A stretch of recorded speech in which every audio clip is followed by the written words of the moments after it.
भाभी जी, अब तो बहू आ जाएगी, आराम का जीवन हो जाएगा। वैसे कब की तारीख निकली है शादी की? पड़ोसन रेखा ने सुधा जी से कहा। शरीर चलता रहेगा तो बढ़िया रहता है, बैठ गई ना तो पलंग पर आ जाएगी सुधा। वैसे भी हमारी होने वाली बहू फाल्गुनी नौकरी पेशा है, बड़ी कंपनी में जॉब करती है। कंपनी की ब्रांच हमारे शहर में भी है, तो वो यहाँ जॉब ज्वाइन कर लेगी। सुधा की तरह होम मेकर बनकर आराम की जिंदगी नहीं जीनी उसे।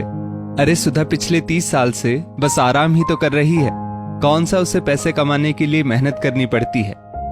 सुधा जी के पति विजय जी ने हंसते हुए कहा। सुधा जी का चेहरा फीका पड़ गया। 30 साल से मकान को घर बनाए रखने के लिए उन्होंने अपना वजूद खो दिया। बेटे को काबिल बनाने के लिए क्या कुछ नहीं किया। पति व्यवस्थित घर में चैन की नींद सोते हुए अपनी सारी थकान मिटा लेते हैं। रोज उनके हाथ के बने मनपसंद भोजन का आनंद लेते हुए शरीर की तंदुरुस्ती बनाए रखते हैं। इसके लिए उनकी गृहिणी सुधा जी दिन रात कितनी मेहनत करती हैं, ये उन्हें दिखाई नहीं देता। दिन भर घर पर रहती है, कुछ नहीं करती। ये सुनते सुनते सुधा जी का सारा जीवन बीत गया। अभी हफ्ते भर पहले सुधा और विजय जी के बेटे शुभम की सगाई हुई थी। पड़ोसन रेखा अपने पति के साथ पड़ोसी धर्म निभाते हुए रिश्ता पक्का होने की बधाई देने आई थी। सुधा जी कुछ बोली नहीं, मेहमानों के लिए चाय नाश्ते की व्यवस्था करने किचन में चली गई। पिछले 30 सालों से यही तो होता आया है। हर बार सुधा जी के पति उनका मजाक बनाया करते। सुधा और उनके पति विजय जी गांव के रहने वाले थे। सब कुछ देख परख कर ही शादी हुई थी। तब विजय शहर में सरकारी दफ्तर में क्लर्क थे। समय के साथ उनका प्रमोशन होता रहा और विजय जी बड़े अफसर बन गए। बड़े बड़े लोगों में उठने बैठने लगे। अब उन्हें अपनी सुंदर सीधी सादी पत्नी गांव की गंवार लगने लगी, जिसे ना फैशन की समझ थी, ना ही इंग्लिश बोलने का सही ज्ञान। विजय ने सुधा को नई चीजें सीखने के लिए कभी प्रोत्साहित भी नहीं किया। सुधा को घर गृहस्थी में उलझा कर रख दिया। अब तो सुधा का सारा जीवन घर के कामों और बेटे शुभम की परवरिश में बीतने लगा। समय के साथ जब बेटे शुभम की जिम्मेदारी कुछ कम हुई, वो हाई एजुकेशन के लिए बाहर पढ़ने चला गया, तब सुधा कुछ नया सीखने की कोशिश करती तो विजय जी उन्हें हतोत्साहित करते हुए कहते, तुम रहने दो, तुम नहीं कर पाओगी, तुम्हारे बस की नहीं है। सुधा का सारा उत्साह ठंडा पड़ जाता। चाहे बात 2 व्हीलर सीखने की हो या कार सीखने की, बैंक के काम सीखने की इच्छा हो या जिम जाने की, हमेशा विजय जी सुधा का मनोबल घटाते रहे। अब तो सुधा ने भी कोशिश करना छोड़ दिया था। बेटा शुभम भी उनके मन की बात नहीं समझता।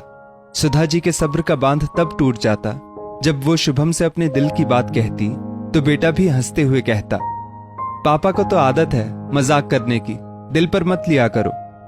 सुधा जी को लगता शायद बेटी होती तो उनके दिल का हाल अच्छे से समझ पाती। अब तो बहू भी नौकरी पेशा आ रही है, उसे कहां फुर्सत रहेगी मेरे दिल का हाल समझने की। सुधा जी मन ही मन बुदबुदाती, अरे सुधा, बहू के लिए कपड़े गहने अपनी पसंद के मत खरीद लेना, पढ़ी लिखी बहू है, उसे ही बुला लेना, बहू की पसंद की ही साड़ियां कपड़े गहने खरीद लेंगे। विजय जी ने एक बार फिर तंज कसा।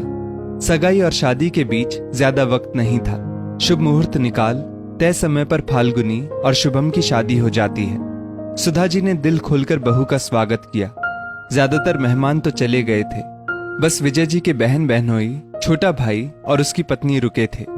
अगले दिन सुधा जी बहू से कहती है, बेटा मैं जानती हूँ तुम्हें अपनी पढ़ाई और नौकरी के कारण रसोई के काम सीखने के लिए ज्यादा समय नहीं मिला होगा, इसलिए पहली रसोई में तुम बस कुछ मीठा बना लो। बताओ क्या बनाना जानती हो, मैं तुम्हारी मदद कर देती हूँ। अरे भाभी, नौकरी करती है तो क्या हुआ, घर का काम तो अब करना ही होगा। भाभी तुम ही अकेली पिसती ना रहना घर गृहस्थी में, ननद रोशनी ने कहा। सुधा जी मुस्कुराकर रह गई। वो नई बहू के सामने बात को आगे नहीं बढ़ाना चाहती थी। मैं खीर बनाना जानती हूँ, फाल्गुनी ने धीरे से कहा। अरे वाह, बहुत बढ़िया। सुधा जी ने परिवार के हिसाब से दूध, शक्कर, चावल, ड्राई फ्रूट्स, इलायची सब निकाल कर दे दिए। फाल्गुनी ने बहुत स्वादिष्ट खीर बनाई। विजय जी और सारे रिश्तेदारों ने फाल्गुनी की बहुत तारीफ की और शगुन दिया। सुधा जी के हाथ की पनीर की सब्जी खाते ही फाल्गुनी बोल पड़ी, मम्मी आपने बहुत ही टेस्टी खाना बनाया है। पनीर की रंगत देखकर ही भूख तेज हो गई। ये सिंपल से आलू जीरा में आपने कस्तूरी मेथी डालकर सब्जी का स्वाद दुगना कर दिया। पहली बार परिवार में अपनी तारीफ सुनकर सुधा जी का चेहरा खिल गया। तभी रंग में भंग डालने को विजय जी बीच में बोल पड़े। अरे रसोई में निकली है सारी जिंदगी, तो इतना तो आ ही गया है उसको। फाल्गुनी को अपनी सास के लिए बहुत बुरा लगा। एक दो दिन में सारे मेहमान भी चले गए और शुभम और फाल्गुनी सिंगापुर मलेशिया की ओर निकल गए। शादी के समय रिश्तेदारों के कारण महीने भर के लिए विजय जी ने एक कामवाली रखवाई थी, जो झाड़ू पोछा बर्तन कपड़े कर दिया करती थी। खाने की जिम्मेदारी अब भी सुधा जी की ही थी। हमेशा से सुधा जी ही घर के सारे काम किया करती थी, क्योंकि विजय जी के अनुसार 3 लोगों का काम ही कितना होता है। सुनो सुधा, अब सारे मेहमान चले गए हैं, तो कल से कामवाली को आने से मना कर देना। पहले की तरह ही सारे काम करोगी तो शरीर में फुर्ती बनी रहेगी। अब तुम इतनी भी बूढ़ी नहीं हुई हो। विजय जी ने फरमान सुना दिया। सुधा जी ने हाँ में सिर हिला दिया। बेटा बहू घूम फिर कर हफ्ते भर में आ गए। मम्मी, आज कामवाली नहीं आने वाली क्या? सुधा जी को बर्तन मांजते हुए देख फाल्गुनी ने पूछा। अरे बेटा, हमेशा से सुधा ही काम करती आई है। 3-4 लोगों के लिए कामवाली की जरूरत नहीं है। इसे कहाँ ऑफिस जाना है, दिन भर में आराम से सारे काम कर लेगी। तुम तैयार होकर फटाफट ऑफिस जाने की तैयारी करो। विजय जी बोल पड़े। विजय जी नहीं जानते थे कि ऐसी बातें सास बहू के रिश्ते में दरार भी डाल सकती है। लाइए मम्मी, मैं बर्तन झाड़ू पोछा कर देती हूँ, आप रसोई संभाल लीजिए, फाल्गुनी ने कहा। सुधा जी फाल्गुनी को प्यार से निहारने लगी। ऐसी प्यारी और समझदार बहू पाकर वो मन ही मन भगवान को धन्यवाद करने लगी। दोनों सास बहू घर में शांति बनाए रखने को मिलजुल कर समय से सारे काम करने लगी। सुधा जी काफी समय से अपने मायके नहीं गई थी, क्योंकि उनके जाने से विजय जी की व्यवस्थित दिनचर्या अव्यवस्थित हो जाती थी। खाना तो बाहर खा लेते, पर समय से भीगे बादाम, अंकुरित सलाद, हल्दी वाला दूध जो नहीं मिलता था। एक बार सुधा जी विजय जी से कहती है, सुनिए, मेरी भाभी के पैरों में प्लास्टर आ गया है, मैं उन्हें देखने जाना चाहती हूँ। यहाँ बहू तो है, सब संभाल लेगी। हाँ ठीक है, चली जाओ, बहू होशियार है, सब संभाल लेगी, पर जल्दी आ जाना। आशा के विरुद्ध विजय जी ने जवाब दिया। सुधा जी के जाने के बाद फाल्गुनी के लिए सब मुश्किल हो रहा था। विजय जी को कोई भी चीज समय पर नहीं मिल पा रही थी। भीगे बादाम, अंकुरित सलाद, 2 तरह की सब्जी, रायता, मीठा तो उन्हें मिला ही नहीं। मुश्किल से सुबह की चाय और सादी दाल, एक सब्जी, वो भी कच्ची पक्की टेढ़ी मेढ़ी रोटी के साथ मिलती। पापा जी, मम्मी कितने अच्छे से सब संभाल लेती हैं। एक से बढ़कर एक वैरायटी के आइटम बनाती हैं खाने में, बहुत स्वाद बनाती हैं। मैं तो इस जन्म में सीख पाऊंगी भी या नहीं, पता नहीं, फाल्गुनी ने अपनी सास की तारीफ करते हुए कहा। फिर भी विजय जी को अपनी पत्नी की काबिलियत पर गर्व नहीं होता। सुधा जी 4 दिन में वापस आ गई। एक दिन ऑफिस से आते ही फाल्गुनी को घर में मीठा बनने की खुशबू आती है। वाह मम्मी, पूरा घर देसी घी की खुशबू से महक रहा है, क्या बनाया है आपने? फाल्गुनी ने सुधा जी के गले में बाहें डालते हुए कहा। ले मेरी प्यारी गुड़िया, तू चख कर बता कैसे बने हैं। आटे, मेवे, देसी घी, गोंद, सूखे नारियल से बने लड्डू एक प्लेट में 2 पीस बहू को देते हुए सुधा जी ने कहा। इसके साथ चाय की जगह 1 गिलास दूध पी लेना, बहुत सेहतमंद रहते हैं। अरे मम्मी, ये तो गजब है, सुपर टेस्टी, स्वाद से भरपूर और हेल्थ के लिए भी लाभदायक। मम्मी, आप मुझे इसकी रेसिपी सिखाएंगी? फाल्गुनी ने लड्डू मुंह में डालते हुए कहा। तुम्हें पसंद आए बेटा? तुम्हारे पापा जी को भी बहुत पसंद है। तुम कल ऑफिस भी ले जाना। 4-5 बजे हल्की भूख लगे तो इसे खा लेना, सुधा जी बोली। ठीक है मम्मी, मैं याद से रख लूंगी। फाल्गुनी अंकुरित सलाद, ड्राई फ्रूट्स, लड्डू लेकर ऑफिस जाती है। मम्मी, आपके हाथों में तो जादू है, सभी ने बहुत तारीफ की। और मम्मी, अच्छी बात यह है, आपको 5 किलो ड्राई फ्रूट लड्डू बनाने का ऑर्डर भी मिल गया है। क्या आप मेरे दोस्तों के लिए बना देंगी? मैं आपको जरूरत का सारा सामान ला दूंगी और आपकी मदद भी करूंगी, फाल्गुनी ने कहा। सुधा जी ने हामी भर दी। सुधा जी को सारी सामग्री बनाने में 2-3 दिन लग गए। फाल्गुनी सुंदर से बॉक्स में पैक करके ले गई। शाम को ऑफिस से आते ही फाल्गुनी ने सुधा जी के हाथ में 1000 रुपए रख दिए। मम्मी, ये आपकी काबिलियत का थोड़ा सा भुगतान, सारी लागत निकालने के बाद 5 किलो में 1000 रुपए का मुनाफा हुआ है। सब आपके अंकुरित स्प्राउट्स के भी फैन हो गए हैं। मैं क्या कहती हूँ मम्मी, आप इसे अपना बिजनेस क्यों नहीं बना लेती? आपकी काबिलियत को एक पहचान भी मिल जाएगी और आमदनी भी हो जाएगी। क्या कहती हैं आप? फाल्गुनी ने उत्साहित होते हुए कहा, अरे नहीं नहीं, ये बिजनेस मेरे बस की बात नहीं है। तुम्हारे पापा जी को पता चला तो? सुधा जी ने डरते हुए कहा, आप अपने आप पर भरोसा तो रखें, आगे का आगे देख लेंगे। मुझे तो आपकी काबिलियत और आपके हुनर पर पूरा भरोसा है। फाल्गुनी ने सुधा जी को मोटिवेट किया।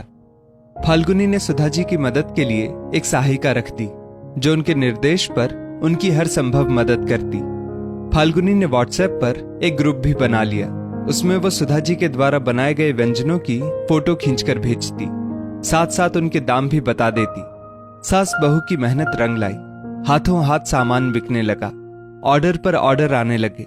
विजय जी को जब अपनी पत्नी के बिजनेस के बारे में पता चला तो उन्होंने बहुत हंगामा मचाया। ये औरत कोई भी कसर नहीं छोड़ती मेरी बदनामी कराने में, खानदान की थू थू कराने पर तुली हुई है। घर के लोगों को तो ठीक से खिला नहीं सकती, अब बाहर वालों के लिए खाना बनाएगी। विजय जी ने गुस्से में आंखें लाल पीली करते हुए कहा।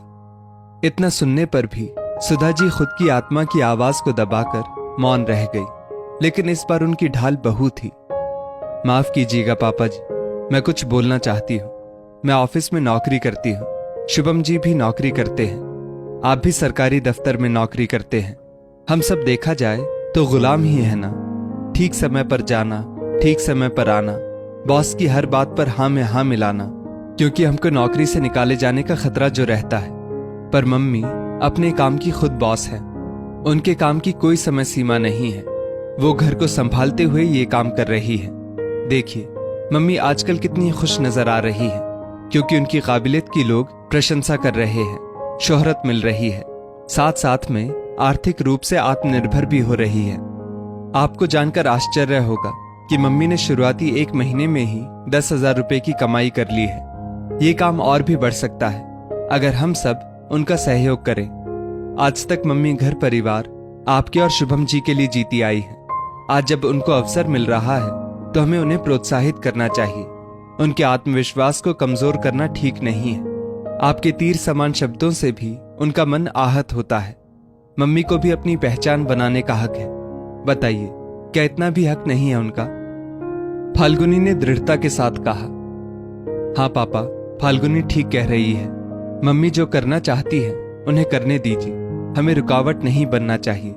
आज तक मम्मी हमारे हर काम में एक मजबूत पिलर बनती हुई आई है। आज जब उनको अपने परिवार के सहयोग की आवश्यकता है तो हम पीछे कैसे रह सकते हैं? शुभम ने कहा। बेटा बहू को पत्नी का साथ देते हुए देखकर विजय जी शांत रह गए, क्योंकि इसके अलावा उनके पास कोई चारा नहीं बचा था। तब भी विजय जी मुंह फुलाकर रहते, पर सुधा जी अपने काम में मस्त रहती। वो अपने पति के गलत व्यवहार को नजरअंदाज करना सीख चुकी थी। फाल्गुनी ने बड़ा कदम उठाया। अपनी सास के हुनर को पहचान देने के लिए उनकी बनाई चीजों का रजिस्ट्रेशन करवा दिया। Amazon, फ्लिपकार्ट पर अकाउंट खोल दिया। सुधा जी ने कई तरह के पारंपरिक व्यंजन अपनी लिस्ट में शामिल कर लिए। अब फाल्गुनी ने काम बढ़ता हुआ देखकर एक किराए का कमरा भी ले लिया, जहां बड़ी तादाद में चीजें बनाई जाती। आज सुधा जी बहू की मदद से अपनी पहचान बनाने में कामयाब हो गई। उन्हें अपने हिसाब से जीने का हक मिल गया था। दोस्तों, महिलाओं की बेहतरी के लिए, तरक्की के लिए महिलाओं को एक दूसरे का साथ जरूर देना चाहिए। इस स्टोरी को लेकर आपकी क्या राय है, नीचे कमेंट करके जरूर बताइएगा। और ऐसी ही और भी बेहतरीन वीडियोस के लिए हमारा पेज जरूर फॉलो करें। धन्यवाद।